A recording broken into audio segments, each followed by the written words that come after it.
नमस्कार बंधु, उम्मीद है कि आप पेपर देके थके नहीं हैं, थकना मना है, रुकना मना है, रिवाइटल खाना मना भी है सर।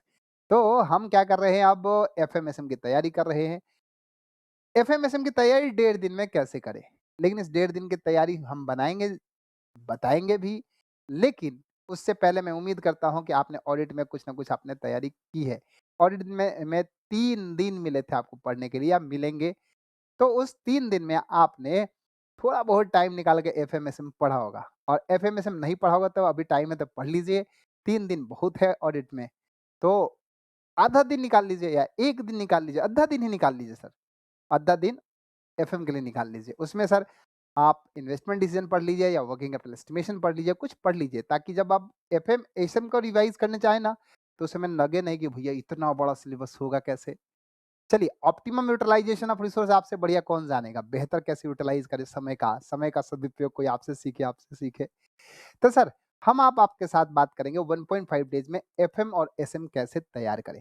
अब आपके ऊपर डिपेंडेंट है कि आप एसएम के साथ प्रोसीड करना चाहते हैं या एफएम के साथ। लेकिन मैं चाहता हूँ कि सर एफएम के साथ प्रोसीड करिए और थके-हारे होंगे, प्रैक्टिकल क्वेश्चन बनाएँगे क्योंकि सीए करने वाले बच्चों का थोड़ा प्रैक्टिकल एस्पेक्ट थोड़ा मजबूत होता है, प्लस माइनस में मज़ा आता है।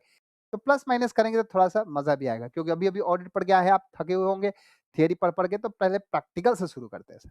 आइए, अब बीच में आपको लगता है कि सर प्रैक्टिकल और थियरी दोनों मिला के पढ़ना है, एफएम, एसएम, एफएम, एसएम, ये भी कर सकते हैं, लेकिन ज़्यादा सही होगा एक बार एफएम कंप्लीट कर लीजिए, फिर एसएम कीजिए सर। चलिए, स्ट्रैटेजी बनाएँ कब कैसे पढ़ा जाए। तो शाम की बेला हो गई है 13 मई की और 13 मई को आप थक-हार के आए हैं घर पे और मम्मी को बोला, "मम्मी 1 कप चाय दे दे, कॉफ़ी दे दो।" कुछ मम्मी ने ला के दिया, कुछ खाने को दिया है या मम्मी नहीं सर तो बाहर से लेके ही खुद आए हैं। अगर आप वो मम्मी-पापा से दूर रहते हैं तो अब खा पी लिया, थोड़ा-सा आराम किया, थोड़ी आँखें बंद की, थोड़ा आँख बंद करके तुरंत उठे सर। यानी कुल मिला के अब शाम का 6 साढ़े 6 हो चुका है। अब यहाँ से हमारी स्ट्रैटेजी शुरू होती है। शुरुआत करेंगे बिल्कुल सिंपल चैप्टर से leverage. Leverage max to max 1 घंटा लगेगा, 1 घंटे में मामला खत्म और 1 में घंटे बहुत होता है सर लिवरेज के लिए। कॉस्ट ऑफ कैपिटल में 2 घंटे लगेगा क्योंकि कॉस्ट ऑफ कैपिटल के एस्पेक्ट्स बड़े सारे हैं। मार्जिनल कॉस्ट ऑफ कैपिटल, डब्ल्यूएसीसी भी 2 तरह के और उसके बाद कॉस्ट ऑफ कैपिटल के एस्पेक्ट्स में sources of cost of capital अलग-अलग है, तो उसके कैलकुलेशन भी अलग-अलग है, तो उसको देखना पड़ेगा आपको। फिर कैपिटल स्ट्रक्चर ईबीआईटी, ईपीएस और MPS. Sir EBIT, EPS, MPS तो ठीक है, लेकिन उसके कुछ सेलेक्टेड क्वेश्चन है, उसको ध्यान से पढ़िएगा।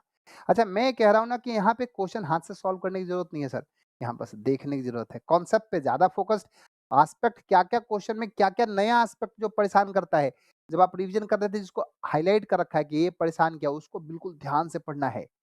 क्वेश्चन हाथ से सॉल्व नहीं करना, बस ऑडिट करना, ऑडिट, ऑडिटर, लेकिन देखना सब कुछ है, क्योंकि देखा हुआ आएगा तो बिल्कुल छक्का जाएगा।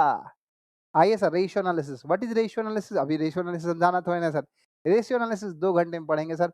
मिसिंग मिसिंग फिगर्स का क्वेश्चन कर लीजिए, फॉर्मूले पे नज़र डाल लीजिए, कहानी खत्म हो गई। हाँ, सारे क्वेश्चन के चक्कर में मत पड़िएगा। अब बचा sir investment decision. Investment decision सबसे टेढ़ा एस्पेक्ट है। हमने कॉस्ट ऑफ कैपिटल पहले कर रखा है, तो बेस हमारा मजबूत हो चुका है। अच्छा, हमने कितने तारीख को 9 तारीख के, ये 9 तारीख नहीं होगा सर, 14 तारीख होगा सर, क्षमा करें। ये 14th होगा सर, 14th में। और 14th में को अपने पास क्या है, 14 मंथ के पास अब पूरा दिन बचा हुआ है, लेकिन उसमें आपको एसएम भी पढ़ना है और एफएम भी पढ़ना है, तो थोड़ा कम टाइम लेंगे।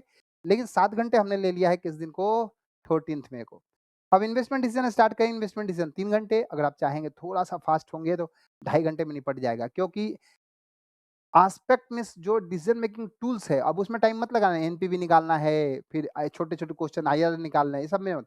कुछ मेजर क्वेश्चन सेलेक्ट करो जिसको सॉल्व करना हो, बस मेजर क्वेश्चन, जिसमें सब कुछ आता हो, आईआर भी आता है, एनपी भी आता हो, सब कुछ आता है, उसको देख लेना फट, फट, फट, फट, फट, फट।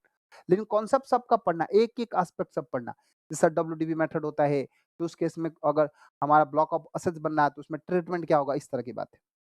फिर कैश मैनेजमेंट 1 घंटे, डेब्ट्स मैनेजमेंट 1 घंटे, वर्किंग कैपिटल 1.5 घंटे और डिविडेंड डिसीजन आधा घंटे, और थियरीज़ के लिए हमने 3 घंटे दिया सर। थियरीज़ क्योंकि आपको theory number chapter number 1, chapter number 2 और फाइनेंस ऑफ वर्किंग कैपिटल भी पढ़ना है, तो हमने 3 घंटे दे दिया कि 3 घंटे में एक बार नज़र दौड़ा लीजिए। कुल मिला के 10 घंटे यहाँ, 7 घंटे यहाँ, कुल मिला के 17 घंटे। अच्छा, ये आखिरी दिन है तो आप थोड़ा-सा और ताकत लगा सकते हैं। तो मैंने उम्मीद किया कि 12 घंटे आप स्ट्रैटेजिक मैनेजमेंट पे ऐसे में लगाएँगे। अच्छा, ये स्ट्रैटेजी तब है जब आपने ऑडिट के दिन बिल्कुल नहीं पढ़ा। लेकिन मैं समझूँगा ऑडिट के दिन कुछ तो वक़्त निकालेंगे आप बाकी सब्जेक्ट को भी, है कि नहीं? क्योंकि ऑडिट आपका कोर सब्जेक्ट है, तो हम आगे चलेंगे मीन्स दूसरे भी चैप्टर को, सब्जेक्ट को भी वैल्यू देंगे। तो सर ये हमारा स्ट्रैटेजी 19 घंटे 29 घंटे का हो गया। मैंने एसएम इसलिए नहीं बताया क्योंकि एसएम की ये स्ट्रैटेजी जो है, वो थियरी एस्पेक्ट का है, वो आप बेहतर जानते हैं, आपने कौन-सा चैप्टर ज़्यादा ध्यान से पढ़ा है, कौन-सा कम पढ़ा है, कौन-सा कितना टाइम लगेगा, वो आप आइडेंटिफ़ाई कर लीजिएगा। तो कुल मिला के हमारे पास ये 29 घंटे की स्ट्रैटेजी हो गई, एसएम और एफएम का। मुझे लगता है कि इसमें पूरी तरह से आपका कवर्ड हो जाएगा सिलेबस और आप मस्त हो जाएँगे और जैसे पेपर दे के आएँगे फिर मन शांत होगा, मन बिल्कुल चिल आउट होगा, फिर लगेगा लाह! कर लिया। कर ली दुनिया मुट्ठी में, अब हो गई बात खत्म। अब करेंगे पार्टी-शार्टी, घूमना-फिरना और जैसे पेपर दे के आएँगे एफएमएसएम हमें मैसेज ज़रूर कीजिएगा और साथ ही साथ बताइएगा सर कैसा गया आपका कॉस्टिंग, कैसे गया एफएमएसएम और फिर हम बात करेंगे आगे की लेकिन उसके बाद मस्ती, मस्ती, मस्ती, पार्टी, पार्टी, पार्टी अपने पॉकेट पे हवा हमारे लिए भी कुछ ना कुछ करना है। हाँ, हाँ। Bye bye tata take care. All the best all